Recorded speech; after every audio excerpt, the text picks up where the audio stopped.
Evolution is a term to define only one organism, and that's the self. The self is the universe, the self is the Alpha and Omega, God and infinity.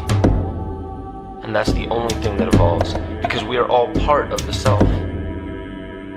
Nothing goes through an evolutionary process alone, or without direct benefit to the whole. So when you begin to think that there's this controlling elite, this controlling hand behind the curtains leading the planet to destruction, when you think the end is near, the apocalypse, Armageddon, and when you think we as a species are doomed, it is not they, it is you that brought this about. And for a very good reason. You are evolving. Stop blaming everybody and everything else. Quit panicking about global tyranny and natural disaster and pay attention. Because the world is telling you something, is telling you exactly what is wrong with you and how to fix it.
The Earth is believed to have formed 4.6 billion years ago. Within the first 150 million years, it began cooling and releasing gases from the lithosphere, which created the earliest forms of the Earth's atmosphere. Prior to the creation of this atmosphere, the sun's ultraviolet radiation made for uninhabitable conditions. But as the Earth cooled further, water condensed in the atmosphere and oxygen accumulated, making way for organic compounds. This spawned single-celled organisms and then plant life. And down through time, the evolutionary chain continued. And then we arrive at a species that does not seem to fit as well as the rest. Homo sapiens' gestation period of 9 months mimics the 3.8 billion year evolution of all life on Earth. The human embryo repeats the evolution of all species. When the sperm and egg unite, this new creation is a single-celled organism. Within hours, this single cell divides and multiplies more rapidly than any other species. 4 weeks later, the embryo begins to develop gills mimicking aquatic life. A few weeks later, it develops lungs and a tail with reptilian appearance. From there, a mammal is recognizable, and then onto a primate form. It then sheds its laguna, which is the embryonic fur, and at last shows the characteristics of a human child. The human body is a community of approximately 50 trillion cells. Everything the body does, the cell does as well. Cells have respiratory and excretory systems. They feed, feel, think, and communicate with other cells. Trillions of cells make up a single organism called the human body, and billions of human bodies help make up the organism we call Earth. The Earth has more similarities with the human anatomy than you may think. Earth has its own electromagnetic generation, just like the human body. Research has found that a direct current of electricity flows through perineural cells found around every nerve in the body. These pathways are called energy meridians and have been used in the practice of acupuncture for at least 2,000 years. Dating even farther back is the notion of dragon paths or ley lines in which many megalithic structures and stone monuments were erected, marking the energy meridians of the Earth. These energy meridians are generated by the resonant frequencies of the Earth, called the Schumann waves. Each planetary body has its own resonant frequencies and is determined by the circumference and diameter as well as the speed of orbit and rotation. The Earth's resonant frequency starts at 7.83 Hz and ends with the 7th harmonic at 43.2 Hz, correlating with the 7 chakras. Ultimately, the greatest discovery of our Earth is its consciousness. A visible attribute of consciousness is an energetic field that governs the shaping of organisms. Morphogenesis is a scientific term to explain this very shaping of tissues, organs, and entire organisms. Consciousness is the creative force of the entire universe. It has been given many names such as God, Yahweh, Krishna, nature, the field, and divinity. The entire universe is in fact a single living conscious organism with complete awareness of itself. The reason why it may seem difficult to comprehend this is because our understanding is typically limited by our language. When we hear the term conscious organism, we tend to anthropomorphize its definition. By giving it human qualities, we mistakenly look past what an organism truly is in the first place. The definition of an organism is any living thing capable of response to stimuli, reproduction, growth and development, and maintenance of homeostasis as a stable whole. Our universe does all of these things. The consciousness of our universe is responsible for the form and purpose that all matter assumes. The Earth's resonant frequencies are a result of its form. These frequencies are responsible for biological rhythms, such as menstrual and circadian cycles, as well as behavioral and emotional patterns. The frequencies are then picked up by the flora and fauna, which are biological instruments that respond to the wave patterns. The wave patterns resonate in the cranial structure of our head and converge in the center of our brain, which is where we find the pineal gland. The pineal gland is believed in many cultures to be the spiritual third eye responsible for intuition. Descartes called it the seat of the soul where mind and body meet. Each individual cell in our body receives an electromagnetic impulse from our central nervous system. They receive the very same impulse that was disseminated to every biological instrument from the earth. An explanation of our conscious universe has been attempted by religion, science, and philosophy. The neglect of biological nature from any organism causes illness. A divorce from nature, exile from Eden, confounding of tongues, they are all symptoms not of a biblical God or deity, but the true self. The greatest and only threat to ourselves is a loss of self, the death of our divinity. As we barrel through history with oceans of information, yet barely a drop of wisdom, we have to understand how we lost ourself.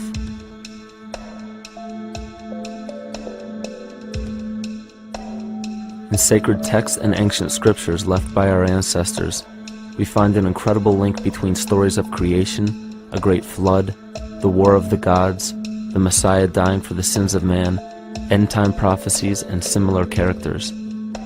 These correlations show up in myths from cultures that supposedly had no contact with one another due to distance in geography and time. The common thread we find that connects all of mythology has its roots in the stars. One of the most revealing accounts is the battle of the gods in heaven and the ensuing flood. In the Bible, Lucifer rivaled the Lord and was defeated and cast down to earth. In the creation myth of the Enuma Elish, we find a similar story of Tiamat being defeated by Marduk and cast down to the abyss of Apsu. In chaos, Tiamat, the mother of them both, Apsu and Tiamat's waters were mingled together, meaning that the chaotic waters of Tiamat were somehow mixed with the sweet waters of Apsu. Apsu was the Sumero-Akkadian god of the abyss beneath the earth. Tiamat, also known as Lucifer, was known as a serpent or dragon and was defeated by Marduk. Marduk was the father of Nebo or Mercury, and Mercury is the same mythological character as the Zoroastrian Mithra, the Egyptian Hermes Anubis, and the Gnostic Hermes Christos. The most recent version of Mercury, however, is the archangel Michael in the Bible, who defeated Lucifer and sent him to the abyss of the earth, or hell. This story is steeped in astrological significance in the Bible and in many other ancient scriptures. This leads to an event in history that is recorded by many researchers regarding the cosmic upheaval and historic deluge. William Commonus Beaumont states, "The flood immortalizes the collision of a fallen planet, later termed Satan, actually a cometary body with our Earth." Consider what this reveals. He postulates that a planet, later termed Satan, fell to the earth, creating the flood we see recorded in the Bible and other myths. Lucifer, or Tiamat, was a planet known to ancient cultures as the Glistening One, the dragon of chaotic salt waters. The light from the sun illuminated this planet's water, which gave it a glow that rivaled the sun's own light, which is where we hear about Lucifer rivaling the Lord. The Lord in this case being the sun, which sustains and gives warmth to the earth. The planet Tiamat, or Lucifer, was destroyed by a cataclysmic event that hurled the watery planet to the abyss of the earth. In the book of Enoch, it reveals, "And behold, a star fell from heaven, and when it fell to earth, I saw how the earth was swallowed up in a great abyss." The myth of the Ute Indians states, "The sun was shivered into 1,000 fragments, which fell to earth, causing a general conflagration. Then Tawats fled before the destruction he had wrought. And as he fled, the burning earth consumed his feet, legs, body, hands, and arms, until at last, swollen with heat, the eyes of the god burst and tears gushed forth in a flood which spread over the earth, extinguishing the fire." This myth resembles the translation of the Enuma Elish by Stephanie Daly in her book Myth from Mesopotamia, which explains that Tiamat's eyes became the source of the Tigris and Euphrates rivers. As written in the book of Revelations, "And there was a war in heaven. Michael and his angels fought against the dragon, and the dragon and his angels fought back. The great dragon was hurled down, that ancient serpent called the devil, or Satan, who leads the whole world astray. He was hurled to the earth." The Roman mythology of Ovid gives the story of Phaeton, which happens to be another name given to the watery planet Lucifer, or Tiamat. This story reveals that Phaeton was a child of the sun and wished to become the sun for a day. Phaeton attempted this feat, and eventually Jove, who is also known as Marduk, destroyed Phaeton, sending him crashing to the earth in flames and put out by a tremendous flood of water from a river unseen before. The common theme we notice here is that of a saltwater planet, the great dragon, Lucifer, Tiamat, or Phaeton, was defeated and fell to the earth, and now dwells in the abyss known as hell, giving us the outline of the story of Lucifer rising up against the Lord and being defeated and banished to rule the underworld. As we know, however, an outline is but a shell of a story. The inner meaning, the spirit of the myth, comes with a deeper understanding of the essence of each planet, not just the physical planet, but the conscious core, because we know now that the proportions and velocity of a planet gives them their own characteristic frequencies, which govern biological and behavioral patterns. These planets reflect the archetypal psychology of man. In ancient times, probably the most important field of research was the study of the heavens. Galactic bodies and their movement through the sky were known to be symbolic of the inner faculties within human consciousness. Within all organisms, outdated science has only explained the physical world measured by our five senses. Only in esoteric religions, mysticism, and quantum fields of science are we to find any attempt at explaining where thoughts and emotions fit into the sense-perceptible world. We also understand now that humanity is a community of cells within the organism of the Earth. The Earth, therefore, is a higher organism that shapes our form and function. This higher organism and all other planetary bodies are governed by consciousness, just as we individual humans are. Therefore, the Newtonian belief that galactic bodies are nothing more than lifeless forms floating in space is tantamount to claiming that we humans are nothing more than a composite of elements in motion. We know that this is untrue because we feel, we think, and furthermore we see the result of our consciousness creating what we call life. Plato wrote, "This world is indeed a living being, endowed with a soul and intelligence, a single visible living entity containing all other living entities, which by their nature are all related." Furthermore, the cosmos is a single living creature which contains all living creatures within it. And in an article out of the Sufi journal, the author writes, "The world is a living spiritual being." This was understood by the ancient philosophers and the alchemists who referred to the spiritual essence of the world as the anima mundi, the soul of the world. In scriptures, we hear of the claim that angels guide the inner soulful actions of people, or that the gods wield influence over man. Most ancient spiritual and scientific teachings held the belief that the hierarchies of the gods, angels, archangels, archai, all the way down to the cherubim and the seraphim, are the hierarchies within the human psyche. In this way, we must understand that when the whole of ancient myths and sacred scriptures speak of spiritual influence from a higher being, they were speaking of archetypal forces that are inherent within us, not an influence from an external source. This is where we begin to see the relevance of astrology as an ancient form of science that resurfaced in the 19th and 20th centuries under the name of psychology. Friedrich Nietzsche even stated, "As long as you still experience the stars as something above you, you still lack a viewpoint of knowledge." This is astropsychology and maps the inner faculties of the psyche. In pre-Christian times, there were schools known today as the mystery schools or the mystery religions. The messages encoded in the scriptures and ancient archaeology came from adepts of spiritual science. The intent was to teach the initiates the deeper meaning of these myths. What became later termed as Lucifer, Satan, or the devil was representative of the ego which rivals the Lord, the representative of the self. The true self is the epicenter of a person's entire being. It is the total sum of everything that we are. The false ego, on the other hand, is the idea and concept we create about ourselves in the course of our lives, which typically excludes any qualities we don't wish to accept about ourselves. However, humanity has been endowed with the freedom to choose either to obey the true self or to give in to the temptation of the vanity and materialism of the false ego. This is the most notable trait that separates man from animal: our freedom of choice, the choice to follow our concepts and ideals or our natural impulses, the choice to sustain nature or to destroy it. This freedom of choice weighs on the fate of the entire organism that we call humanity. Cancer begins with a group of cells within a community that fail to communicate with the conscious signal of the organism. Those cells begin to grow out of control and spread to other areas of the organism. This very disease is evident in our world today.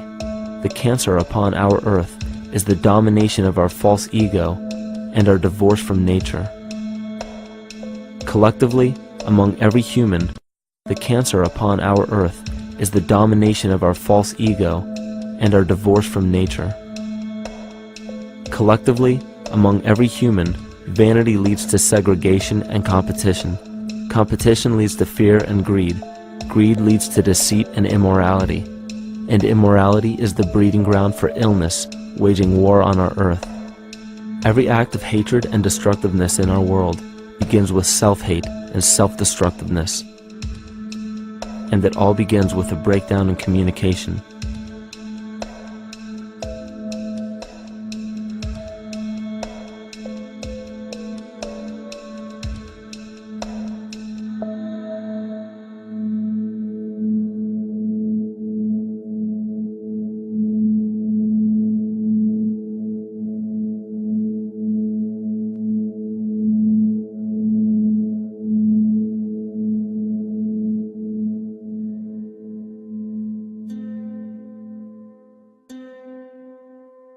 In nature, all that we perceive with our five senses is a result of two fundamental principles.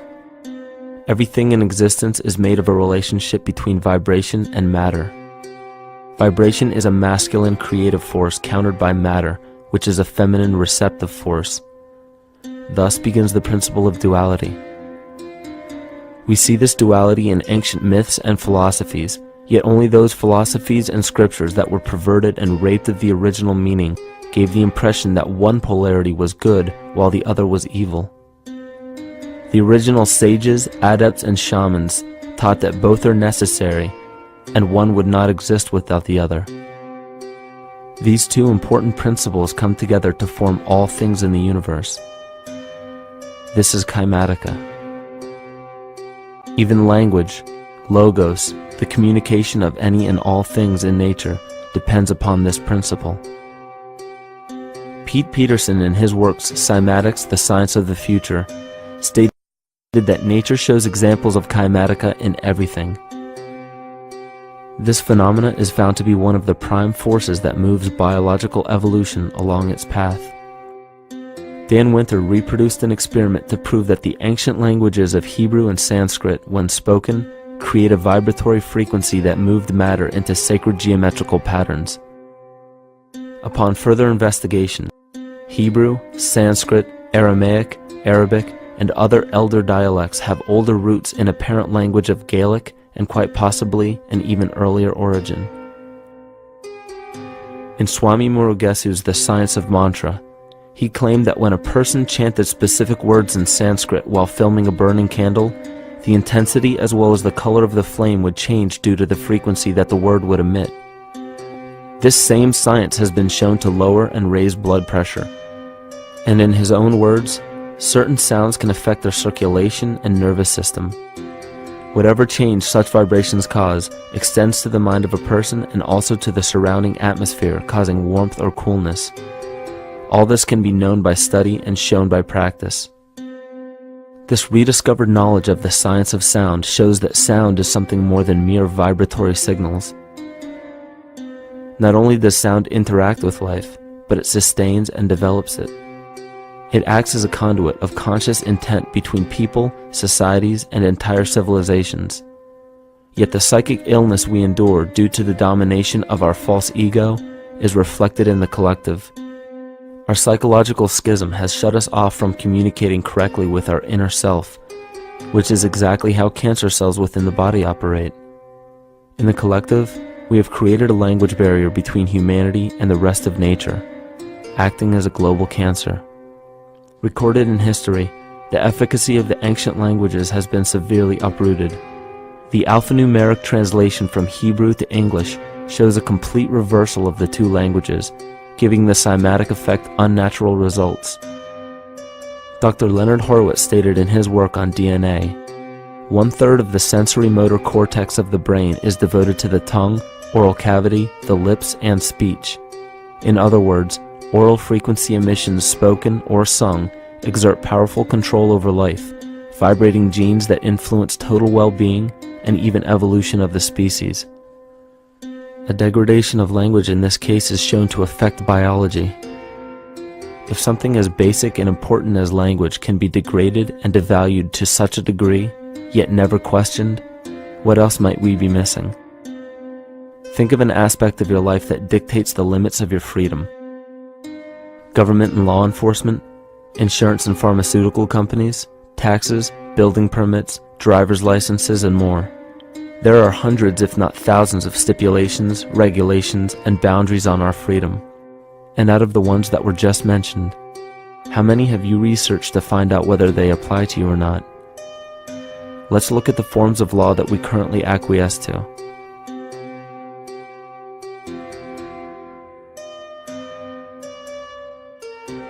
A common misconception among people is that any rule or regulation that governs them falls under one category: law.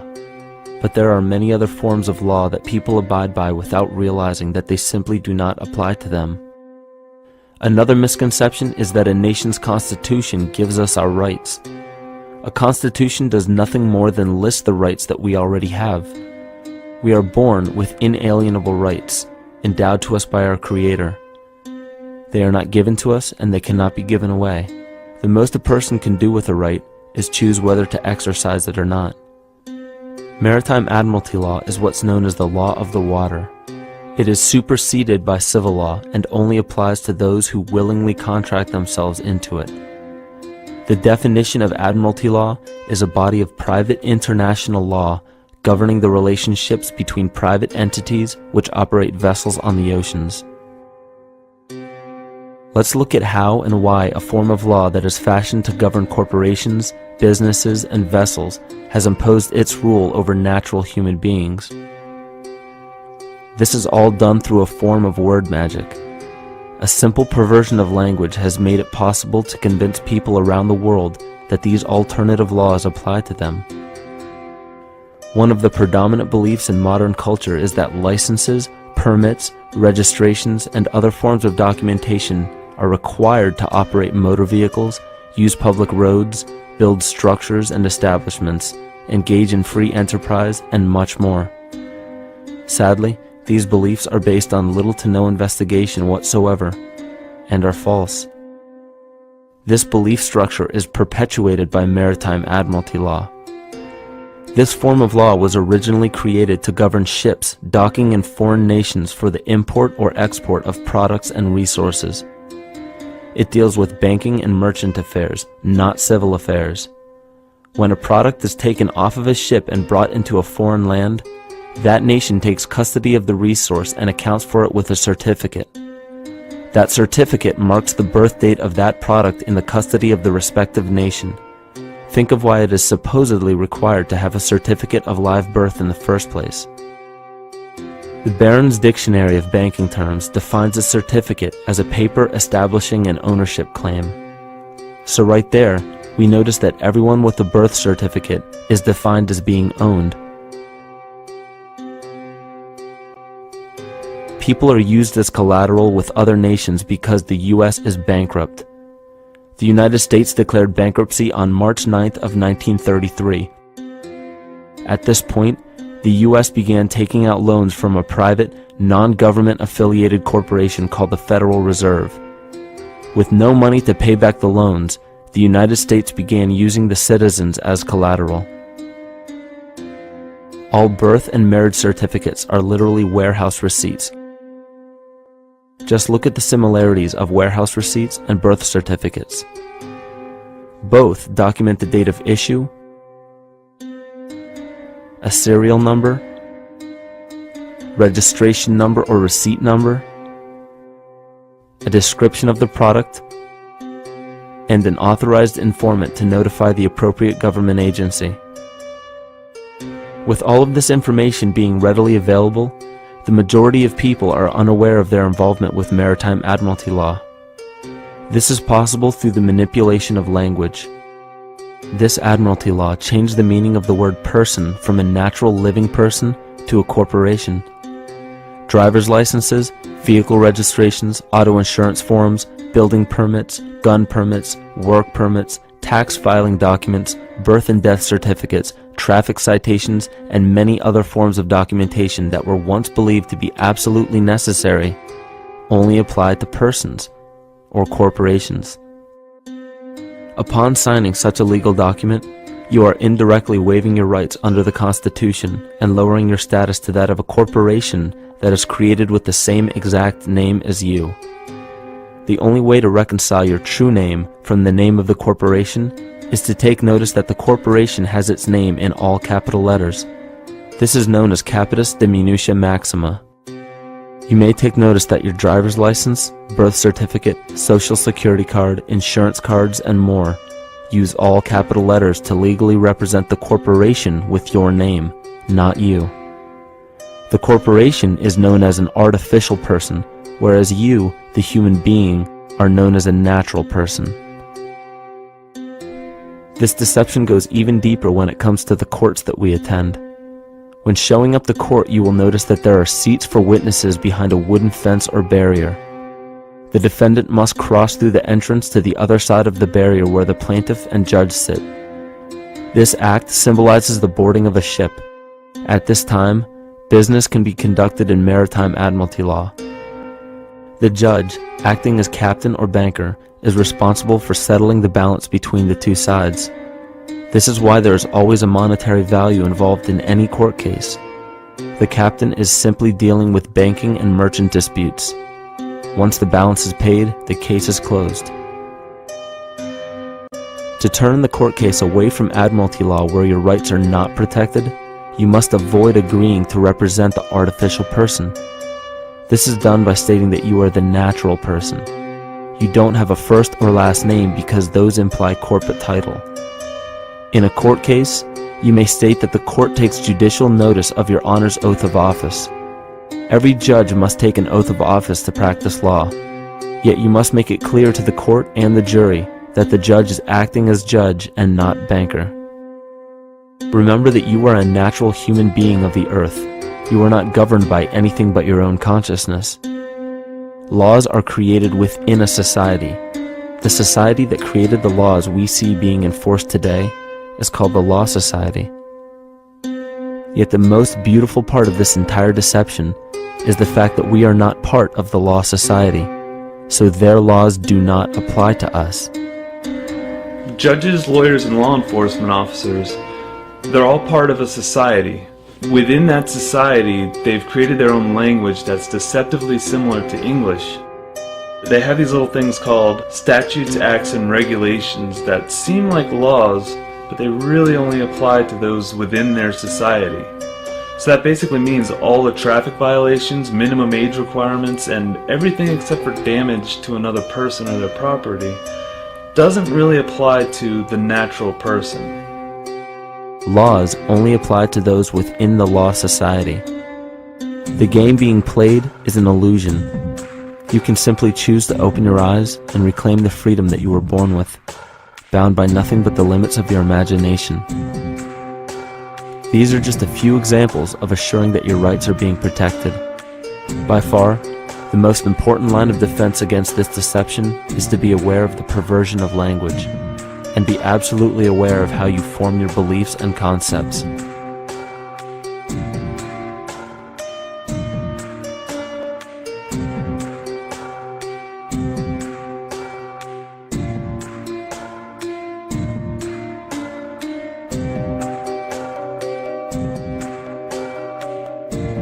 In all forms of the perversion of language, there is a mirror reflection of this in the microcosm of the psyche.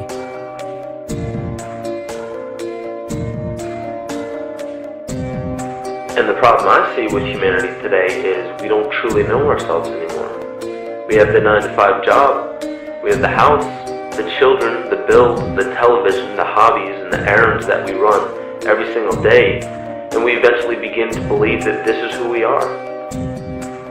But who are we beneath the job title, beneath the status of mother or father, theist or atheist, Republican or Democrat, black or white, man or woman? Who are we?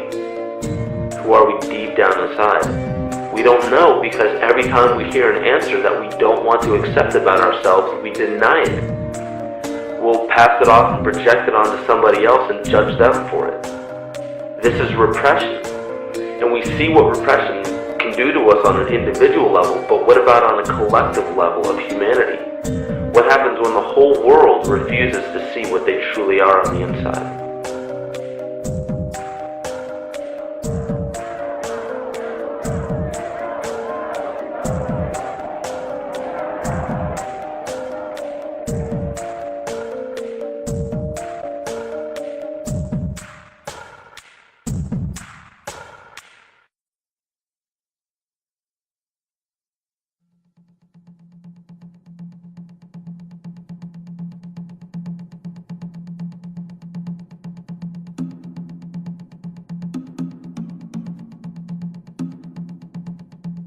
Carl Jung discovered that there is a collective unconscious connected to all humans, meaning that the whole of humanity shares a single mind with one another. This is evident in the world through accounts of shared mythology and symbols, the study of morphic fields, and with the science of kinesiology. This collectivity is a global example of the unconscious mind of the human body, in which trillions of cells share a similar signal. This parasite, called our false ego, requires a continuous flow of sustenance to survive. Food, fuel, and any other form of sustenance is energy. Human consciousness is an electromagnetic field of energy. When this potential energy is utilized, it then releases kinetic energy, which is used to perpetuate the false ego. This scenario occurs in the smallest parasitic organisms, all the way to a collective organism called humanity. A parasite will release chemicals that cause the host to crave the sustenance that the parasite needs to survive. As long as the host is unaware, it will keep feeding the parasite and starving itself. In a similar way, Wilhelm Reich stated that whole societies suffer from a psychosis caused by starving our organic biological impulses. He states that sexual suppression supports the power of the church, which has sunk very deep roots into the exploited masses by means of sexual anxiety and guilt. It engenders timidity towards authority and binds children to their parents. This results in adult subservience to state authority and to capitalistic exploitation. It paralyzes the intellectual critical powers of the oppressed masses because it consumes the greater part of biological energy. Finally, it paralyzes the resolute development of creative forces and renders impossible the achievement of all aspirations for human freedom. In this way, the prevailing economic system, in which single individuals can easily rule entire masses, becomes rooted in the psychic structures of the oppressed themselves. What Reich was showing in this powerful quote is that on a collective level, the suppression of a natural function, whether biological, spiritual, or emotional, will result in an abnormal reaction, a psychic disease. This illness or disease is reflected into the masses through a collective unconscious and acts as an epidemic. Humanity is plagued with an incapacity for freedom, meaning that people en masse lack the ability to govern themselves on a psychic level, and this manifests in the macrocosm as government and organized religious powers, thus opening the throne, our national and individual throne, to anyone and anything.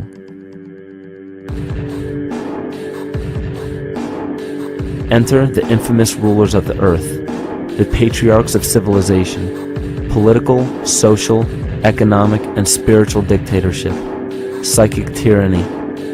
This simple illness within our psyche, this lack of responsibility and neglect of basic human freedom, has made way for every tyrant that has ever held rule over people on this planet.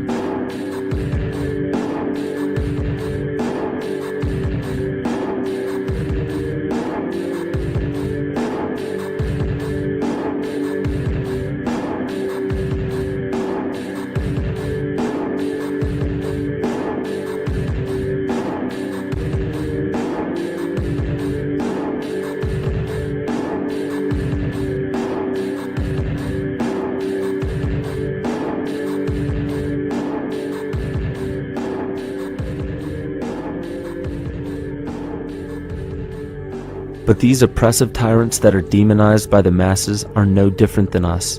In fact, they are one with us. In the book The Prophet by Khalil Gibran, he poetically states, "I say, as the holy and the righteous cannot rise beyond the highest which is in each of you, so the wicked and the weak cannot fall lower than the lowest which is in you also." Every one of us has the capability to commit the most horrifying sin or show the most beautiful compassion to our fellow man. This is the very definition of an illness within the psyche and soul of man.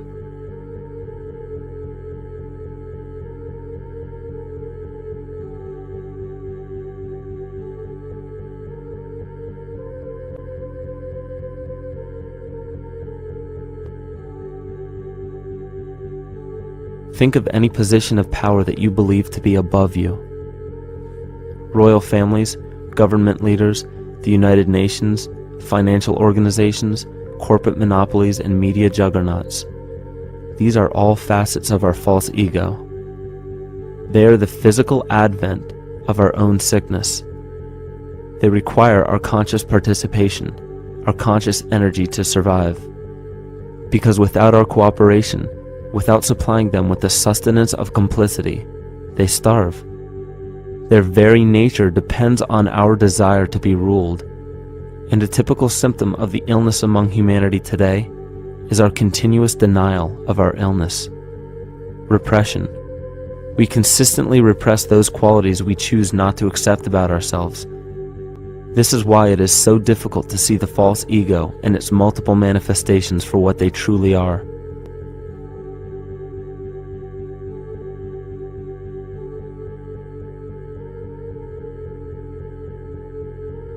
This is the very nature of the false ego. It acts as a red herring to distract us from the freedom we truly have. For this psychic parasite to survive, it must supply us with a chemical that will cause us to remain dependent upon it. In this case, the sustenance is our conscious energy. And in order for us to feed it to the parasite, the chemical of fear causes humanity to crave protection and defense.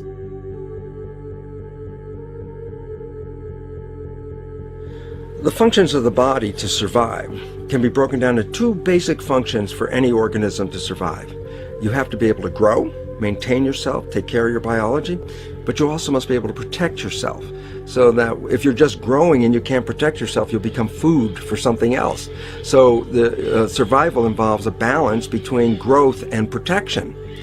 Through the history of human civilization and through a human evolution, we recognize that our nature is to be in a state of growth, and that our protection is only supposed to be used to, help us out of that threatening moment.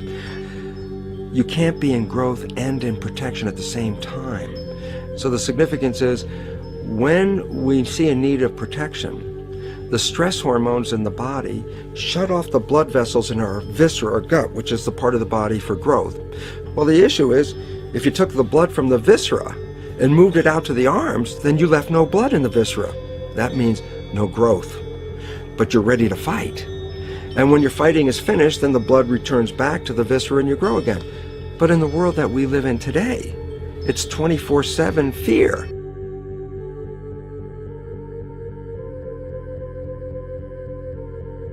So we have a continuous dripping of that stress hormone into the body. It's just dripping all the time, getting us ready to run or fight or flight at any moment at the drop of a hat. We're ready to go because we're on guard.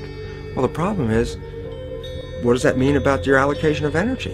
And it says, we're spending most of our energy in protection. You cannot survive if you're in protection all the time.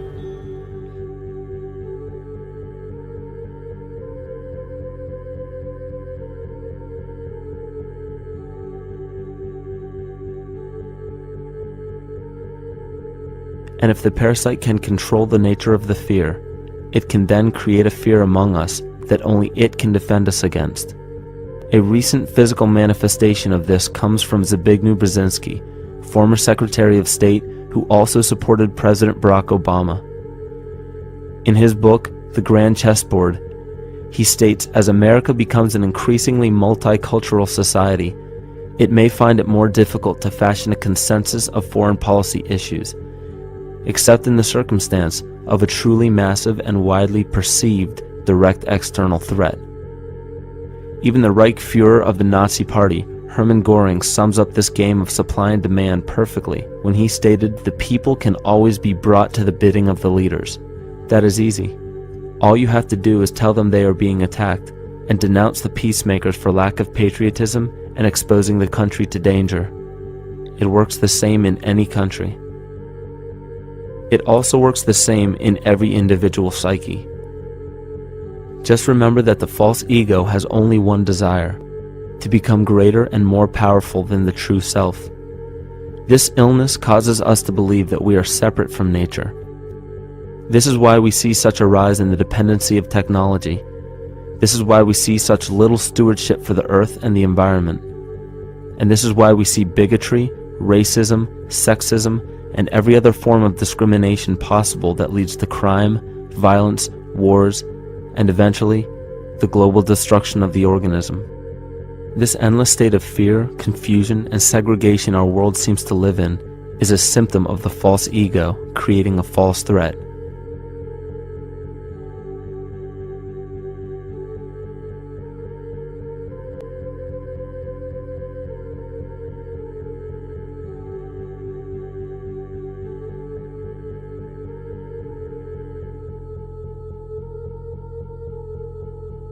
many of the United States presidents have blood relations with each other. The Bush lineage has blood ties to a great number of former presidents. George Washington, Millard Fillmore, Franklin Pierce, Abraham Lincoln, Ulysses Grant, Rutherford Hayes, James Garfield, Grover Cleveland, Teddy Roosevelt, William Taft, Calvin Coolidge, Herbert Hoover, Franklin Roosevelt, Richard Nixon, and Gerald Ford. Michael Tsarion points out in his work that Bush is closely related to every European monarch on and off the throne, and has kinship with every member of Britain's royal family. Bush's family tree can be documented as far back as the early 15th century. He has a direct descent from Henry III and from Henry VIII's sister Mary Tudor. He is also descended from Charles II of England. And we also find that George W. Bush is a direct descendant of Godfrey the Bullion. Godfrey was the first king of Jerusalem after he recaptured it from the Saracens, which was the name for the Islamic faith during the Middle Ages. It is interesting to note that the current occupation of the United States in the Middle East was re-established by the same family, George Bush Sr. in 1991, and again by George Bush Jr. in 2003.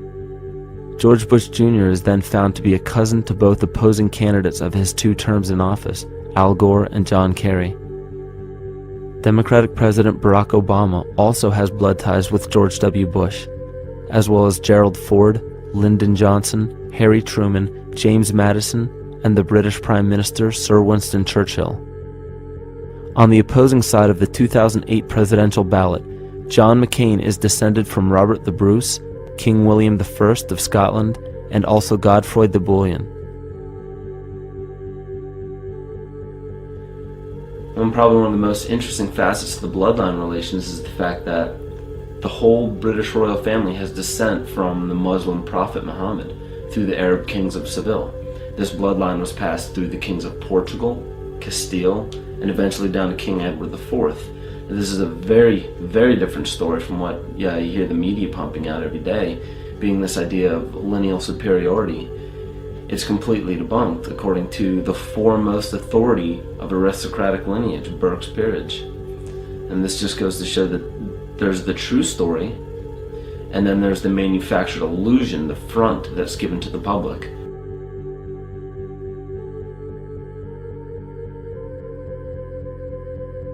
These blood ties go on and are documented thoroughly through literature such as Burke's Peerage and other comparable books.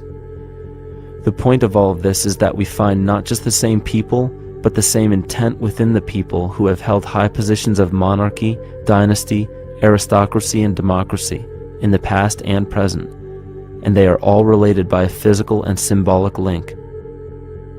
This bloodline carries the symbol of our illness.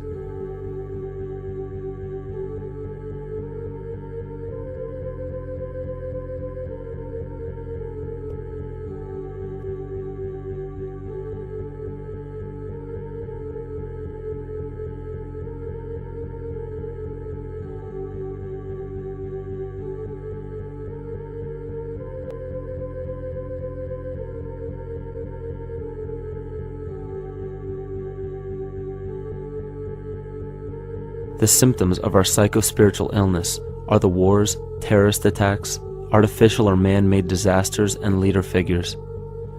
As long as the people remain oblivious to their inner drives and inner nature, they will always fail to recognize why these events take place and why these figures rise to such powerful positions. The reason why we have failed for thousands of years to conquer these archetypal rulers permanently is because for thousands of years we have been fighting the symptoms of an illness and not the root cause. For every corrupt government that falls at the hands of a revolutionary, oppressed people, 2 more will rise in its place every time, because the root cause of a corrupt government does not exist in the individual leading that government. It exists within the psyche of every individual, because an unaware host to a deadly parasite will do anything to avoid accepting his own incapacity for freedom.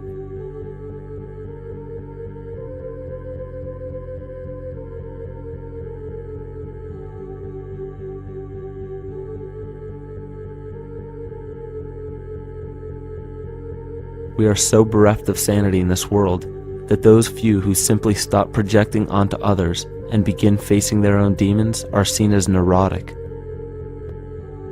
An article written in the 1950s states that studies showed that individuals who had been isolated from their familiar social and cultural environment became neurotic. This shows that when those individuals had no object to identify their darker emotions with, they began to see these things in themselves, that which they refused to recognize before, and were unaware of why they appeared and how to cope. Facing our true inner self is virtually unknown in our world today. This is why no matter how many civilizations rise and fall, it is our collective consciousness that creates our governing apparatus, not individual people.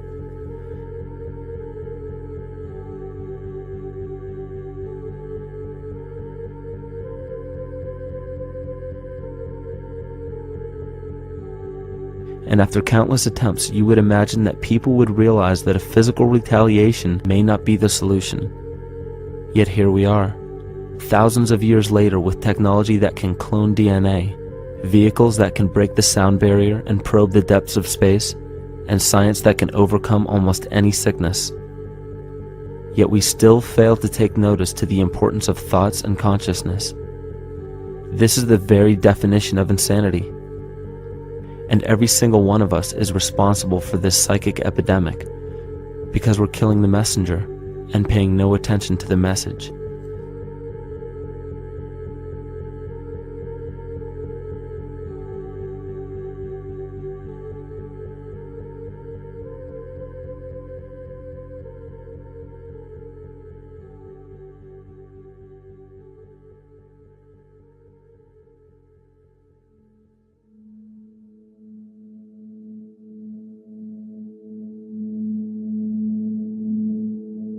During the 1990s, 3 Nobel laureates in medicine advanced research that revealed the primary function of DNA lies not in protein synthesis as widely believed for the past century, but in electromagnetic energy reception and transmission. Less than 3% of DNA's function involves protein manufacture. More than 90% functions in the realm of bioacoustic and bioelectric signaling. So why is it important to know that DNA functions in bioelectric signaling? HeartMath Institute has discovered the heart and brain maintain a continuous two-way dialogue, each influencing the other's functioning. Although it is not well known, the heart sends far more information to the brain than the brain sends to the heart, and the signals the heart sends to the brain can influence perception, emotional processing, and higher cognitive functions. The heart also generates the strongest rhythmic electromagnetic field in the body, and this actually can be measured in the brainwaves of people around us. We are quite literally an electromagnetic expression of our highest cognitive function. The behavior of electromagnetism is evident throughout the world as dualism. All matter contains a negative and positive charge, which means organisms are built upon this foundation. The natural homeostasis of any organism is a balance of both polarities. Furthermore, research on emotional energetics shows that the heart's field is a carrier of emotional information and a mediator of bioelectromagnetic communication within and outside the body. Research shows our heart's field changes distinctly as we experience different emotions. It is registered in people's brains around us and apparently is capable of affecting cells, water, and DNA studied in vitro. Fear. The chemical supplied by a collective parasite creates a distinct bioelectric signal given off by the host. This signal is disseminated to the organisms within our community and will grow outward through the entire organism unless it is counterbalanced by an opposing force. Dr. Fritz Alan Popp discovered that the cells in our body communicate through biophotons, which are tiny particles of light that are single units of an electromagnetic field. This communication system within our body also exists between people in what's known as morphic resonance. This was known by the shamans, sages, and adepts of antiquity. These teachings were commonplace in prehistoric cultures. It wasn't by sheer chance that artistic expression and rituals were the cornerstone of every ancient civilization. Art was used as a personal method to exercise the shadow content of the psyche and introduce it to the conscious mind. This was very literally viewed as psychic therapy. Ritual was based around astrological dates. As we've learned, the study of the stars and planets reflect our own astropsychology. The shamans would perform rituals on astrological dates that would correlate with a circadian rhythm or a psychological cycle. These rituals kept the human participants aware of their inner self and prevented the repression of psychological content. As long as people were facing their inner demons and accepting them as their own, they were not collectively projecting them into the physical world. If you bring forth what is within you, what you bring forth will save you. If you do not bring forth what is within you, what you do not bring forth will destroy you. The progeny of our psychological disease began growing rapidly after a series of catastrophes forced the collective into a somatic state of fight or flight. This lowered the immunity of the population by introducing a state of immense stress. Our body becomes more susceptible to illness under stress. In this manner, humanity fell ill when entire bodies of land were swallowed up by the floodwaters. This uprooted many tribes, chiefdoms, and civilizations from their homes, and their ritual practices that were used as a conduit for psychic wellness were put on hold in order to survive the catastrophe and seek new homes. The shamans were spread to many new areas of the world. This information has been suppressed. We are made to believe that advanced civilizations such as ancient Egypt and the Mayans of Mesoamerica came about with no prior rudimentary remnants or evidence of evolving intellectual artifacts to bring them to their peak. We are meant to believe that their incredible knowledge of mathematics, astrology, agriculture, economy, polity, and architecture came out of nowhere. This leads many researchers today to the understanding that the origins of these civilizations have been suppressed. Not surprisingly, the force that has guided the suppression of this knowledge comes from the exact bloodline of the political and religious leaders stated previously. These are some of the notable book burnings and suppression of important texts in our history.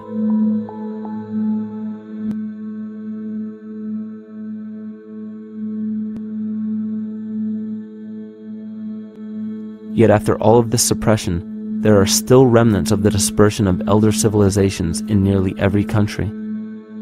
There is tremendous evidence of ancient cultures visiting North America long before the conventional belief of European colonization. Barry Fell states in his book America BC, there are ancient inscriptions now being reported from nearly all parts of the United States, Canada, and Latin America, written in various European and Mediterranean languages in alphabets that date from 2,500 years ago. William Commonus Beaumont wrote, "The Toltec and Maya civilizations never originated on American soil, but appeared there full-blown, with a well-defined art and system of hieroglyphic writing which possesses affinities with Egyptian. It is found that there are thousands of prehistoric sites across New England and several other northern states showing inscriptions, carvings, and mounds created by Druidic mariners as far back as 800 BC. To suppress this information further, it was not only imperative for the bloodline to burn the documented texts containing true historical information, but to wipe out the cultures that derived from these ancient shamans. The most devastating genocide ever endured was and still is the annihilation of shamanic tribes. We've lost our traditional roots and don't know about ritual. The dragon dances and the ghost dances of the Native American Indians, what do you think that was all about? All the shamans of the world, when they do their rituals, they're doing that. Their work, harmonically through dances, is to strengthen the immune system of the earth. You know, but they've been all murdered. So that was why in the 17th century, exactly the same period I'm talking about, there was an all-out agenda that when you come across indigenous people, you annihilate them. Columbus was sent on his expedition along with agents of the crown to disrupt the lives of the natives and seize mineral resources. He visited every island in the Caribbean, depleting the gold and taking as many slaves of the native Taino tribe as possible. 5 million natives were murdered within 3 years, according to Leah Trabeck. Within 15 years, the Arawak tribe of 250,000 was completely wiped out. The population of the United States prior to European contact was greater than 12 million. 4 centuries later, the count was reduced by 95% to 237,000. From 1494 to 1508, over 3 million people had perished from war, slavery, and the mines. Who in future generations will believe this? I myself, writing this as a knowledgeable eyewitness, can hardly believe it. My eyes have seen these acts so foreign to human nature, and now I tremble as I write.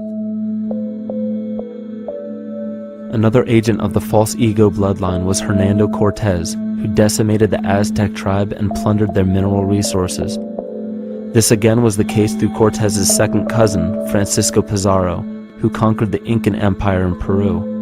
These atrocities are seen throughout Africa, New Zealand, New Guinea, East Timor, and are still seen today in Canada. This was a deliberate attempt to bury any surviving remnants of the ancient world and our true history. It is a naive mistake, however, to categorize and blame everything and everyone involved with politics or religion for this suppression of knowledge.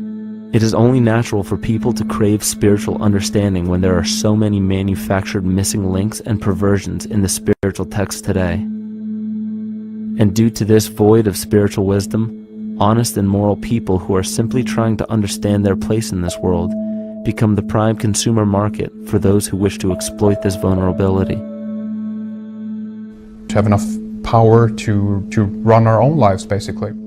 If we look at the New Age movement, for instance, which is another kind of trap in all of this, where people might end up actually. They're looking for something so bad that they're taking all these things that are handed to us or to them. But it's not really based on any real understanding. It's still kind of coming from a religious type of perspective.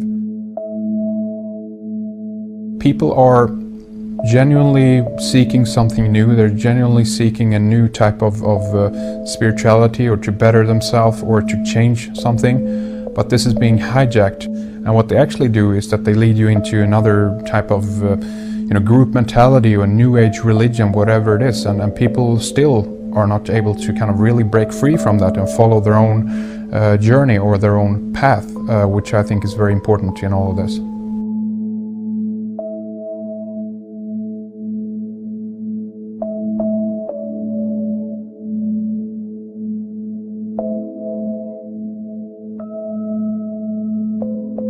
In the pre-Christian era, there were several cults of incredible power, most notably the stellar, solar, Saturnian, lunar, and mushroom cults. It is simple to see that worshippers of the lunar goddess comprised of the lunar cult. The worship of sun gods were indicative of the solar cults. The Saturnian cult, which consisted of Phoenicians and Canaanites, worshipped El or Eli. The biblical exodus of the Hebrews from Egypt showed that they entered Canaan and merged the lunar cult of Isis, the solar cult of Ra, and the Saturnian cult of El to form Isis, Ra, El, Israel. The old Israelitish cult and mythology, the Yahweh worship, the patriarchal legends, the sojourn in Egypt, and so on, are rooted in the religion of the sacred fungus developed from the underlying fertility philosophy of the ancient Near East. The Jewish mitre, Muslim turbans, and military berets are derivations of the symbol of the mushroom cult. One of the first and most prominent, however, was the stellar cult, and a number of these ancient cults were created for shamanic purposes and earthly stewardship, yet some were taken over with different intentions. Just as you would imagine in any establishment of power, smaller cults formed within the main cults to worship individual deities. The cult of Mithras and the cult of Dionysus are two examples. You still today can see the Mithraic or Phrygian cap on the symbol of the seated Liberty Dollar, the coat of arms of many countries, the reverse side of the flag of Paraguay, the seal of the United States Senate, and even involved in the solar cult holiday that we now call Christmas. In the cult of Dionysus, many festivals were celebrated, such as the Greater Dionysia, celebrated in Athens around the spring equinox. The foremost event in this festival was the Thymelic contest, in which poets, musicians, and entertainers performed in an open-air theater. Musicians did not have to pay taxes, and members of the Artists' Guild did not have to participate in military affairs. The cult of Dionysus is still alive to this day as the entertainment industry.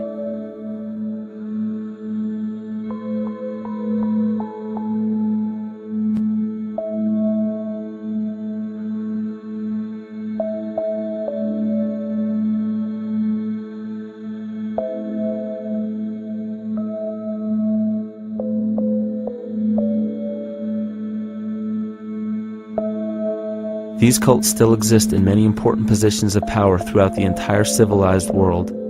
Yet the most important function of these groups is to manufacture the consent and complicity of the people. The conscious mind is the creative mind. It's the one that has your personal identity into it. It does the real thinking. And then there's a subconscious mind. Well, there's no entity in it. The subconscious mind is the equivalent of a tape player. It records behaviors, and then at the push of a button plays a behavior. It's automatic. It's a very convenient thing, because then we don't have to relearn all the time. Once you know it, you can make a pattern. The problem is that the basic patterns of belief and behavior that are programmed in the subconscious mind came from our teachers, primarily our parents, our family, and our community. So most people don't even understand how easily we're influenced by our environment. Every person that we encounter, every single situation that we're faced with, every little word that's said on television may not seem too influential to our conscious minds, but your unconscious is designed specifically to let every environmental signal influence you without your awareness.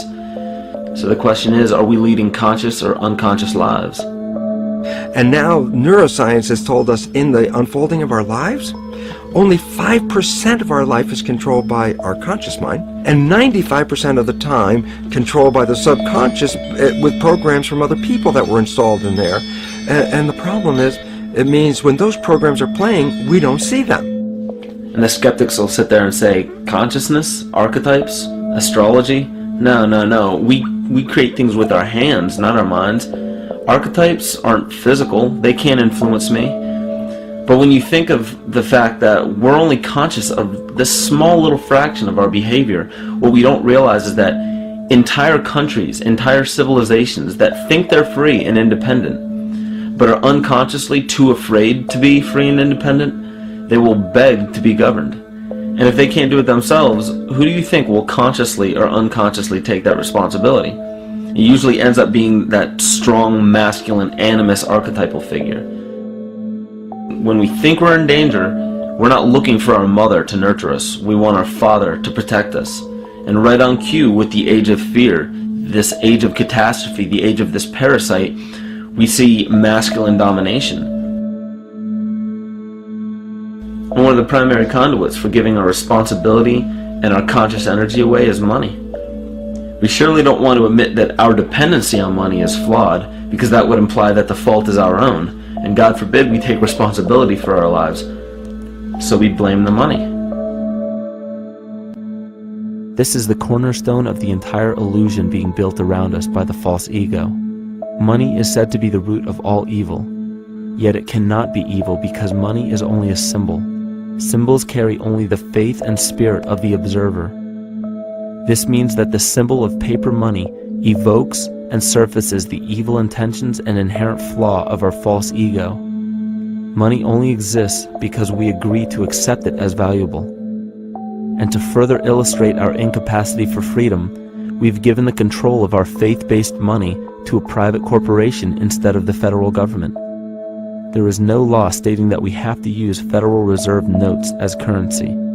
We choose to because we fear the alternative: independence.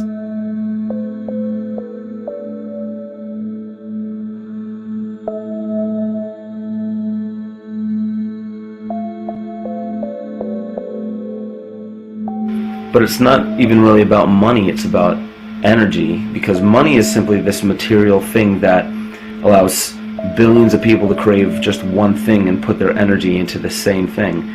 It's not the plasma TV or the house or the lifestyle or the job or the significant other or the status that we're really after, because we know that we're empty. These people feel sadness and loneliness and void just like anybody else. And they either want to fill that void with materialism because they think that that'll make them feel better, or they want to sedate the void feeling with material possessions. So it all comes back to this feeling of having to put our dependency into an external source, something that we have absolutely no control over. What we're seeing right now is with all the competition of each other destroying each other, wars, competing for material existence, raping the planet and tearing it apart to get some pieces of it to hold in your hands and say you won the game. Every one of those moves is destructive not just of the planet but of human civilization, because human civilization will thrive with cooperation and will die with competition. And if you operate from these truths, then you end up with the extinction that lies before us. You see, we all have demons, so to speak. We all have inner demons in our lives, but we expect to see devilish monsters or dark apparitions when you think of a demon, kind of like what you'd see in the cinema. But our demons are really the people in our everyday lives, the people that we argue with, the people that we envy or hate, the ones we physically or emotionally harm in some way, shape, or form.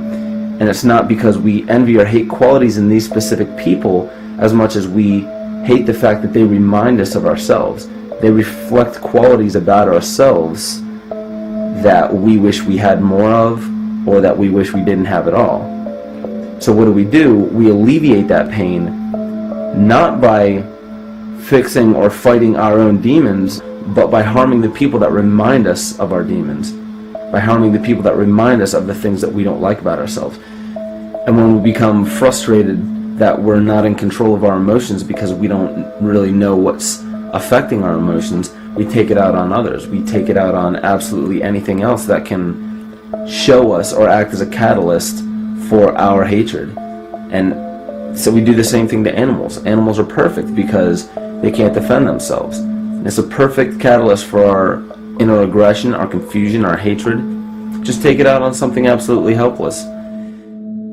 Just imagine how unconscious a person has to be of his or her actions to torture or mutilate or brutalize any living thing.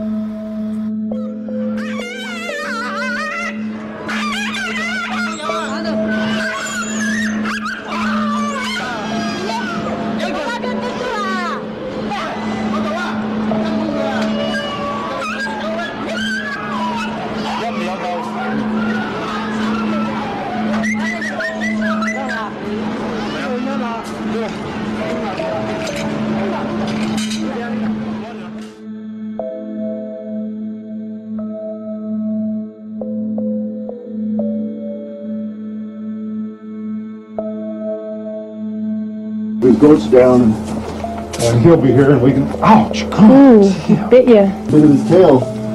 Is it common with their kids maybe? He's a big guy. That's a real.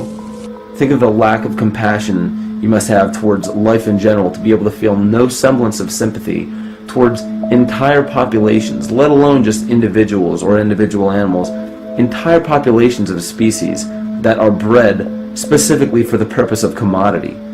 But I'll tell you what's even more dangerous is not so much the people carrying out this cruelty, because that's already been established. That form of hatred and cruelty has already been established and it's already known.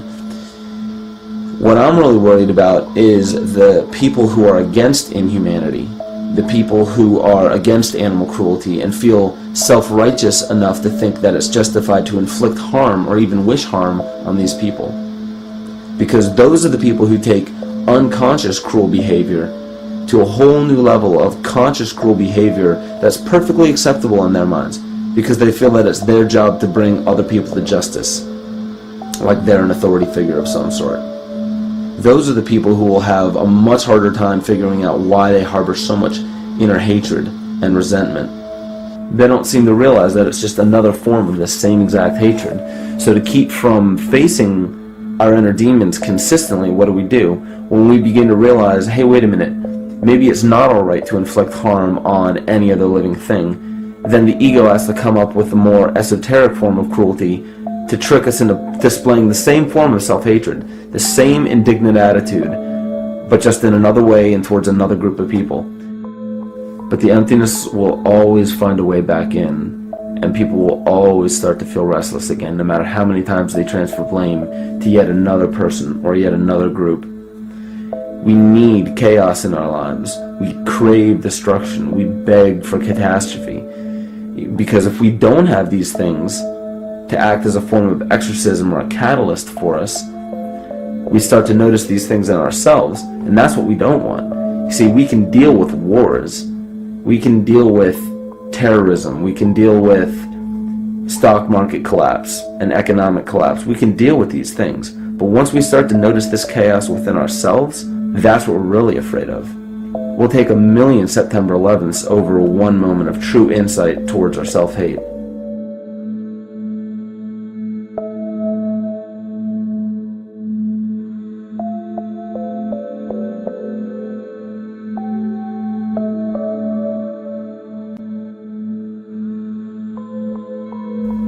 And you know, the most interesting part of all of this is we encounter things every day, every single day, that we either accept with open arms or that we reject violently. The interesting part is not really what we're accepting or rejecting as much as what it is inside us that makes us feel compelled to a certain thing or repelled from a certain thing. There's this fundamental dual behavior of muscular strength or weakness, attraction or repulsion. And what's interesting about this is when you realize that consciousness, awareness, that intangible essence that animates all matter into what we see around us as life, that is where you will find the origin of this dual behavior. It's been explained as the inhalation and exhalation of Brahma, the contraction and the expansion of Ahriman and Lucifer in an anthroposophical setting, the active and the passive qualities in electricity, the masculine and feminine qualities, yin and yang, existence and nothingness. These are all ways to explain the same behavioral process that begins with awareness, it begins with consciousness. And if you get rid of all the images and concepts in our minds of these sayings in your head and just try to feel the difference between the two polarities, you'll begin to notice that all of the different scenarios and possibilities that are playing out in the world all spawn from this common origin. You'll have 1,000,000 people telling you why the Bible is supposedly the Word of God and that you should follow it word for word. And then you'll have another 1,000,000 claiming that it's a form of mind control and not to believe any of it. Everybody will tell you to beware of this or watch out for that. This is good information, this is bad information. And I just have to wonder, what makes anyone an authority figure enough to say that something is true or false? And why are you denying or accepting anything based on the suggestion of another person? Why aren't you making that decision for yourself? Information is information. There's no such thing as good or bad information. It's all what you do with it. I say let everything be your Bible. Give every piece of information, every person, every event or scenario or situation an honest and open mind. Because then it's your responsibility to respond to it in the way that you choose. Not following the herd, not following convention, it's your responsibility. And that's the point when, no matter how many people tell you you're wrong or right, you're not dependent upon their approval. If we at least question our own actions, question our own thought process, and make a conscious decision to what we feel is right every single day, that's what I believe to be divinity. That's true shamanism. And that, to me, is what it really feels like to be alive.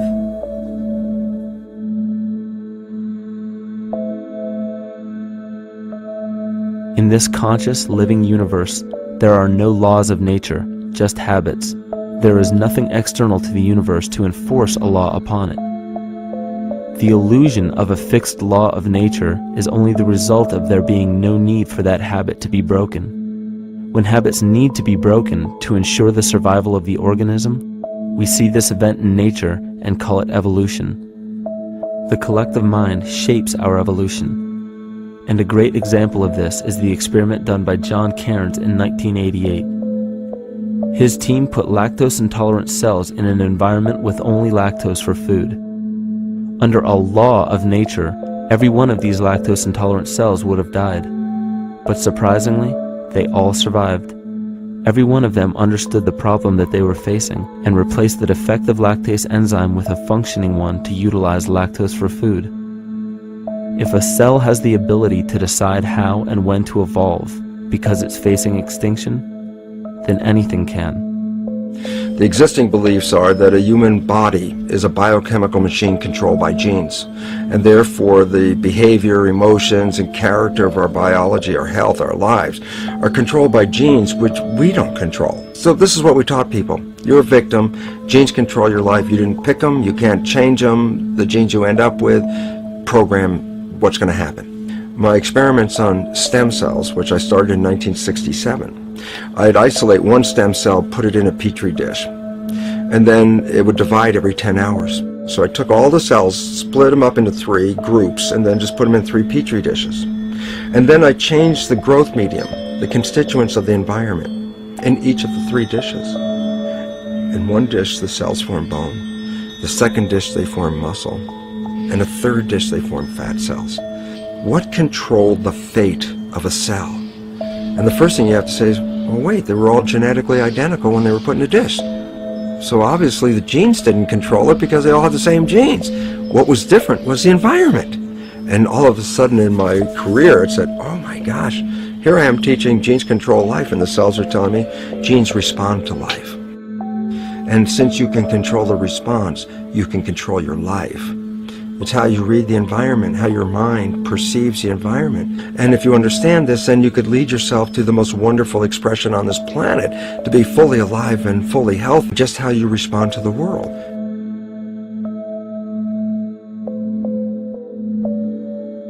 In the face of financial collapse across the world, political and religious wars raging tirelessly, and an ever-growing feeling of being lost and void of meaning, there is a great amount of energy being pushed to the surface of the collective mind.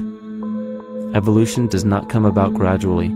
It happens in spurts and fits, and comes about due to a tremendous need for the organism to survive. We are now at a point in history where we will choose. We will choose to become sovereign or remain dependent, to face our true self or continue fighting a ghost, to become well or allow this disease to grow, to live or to die. The choice is yours.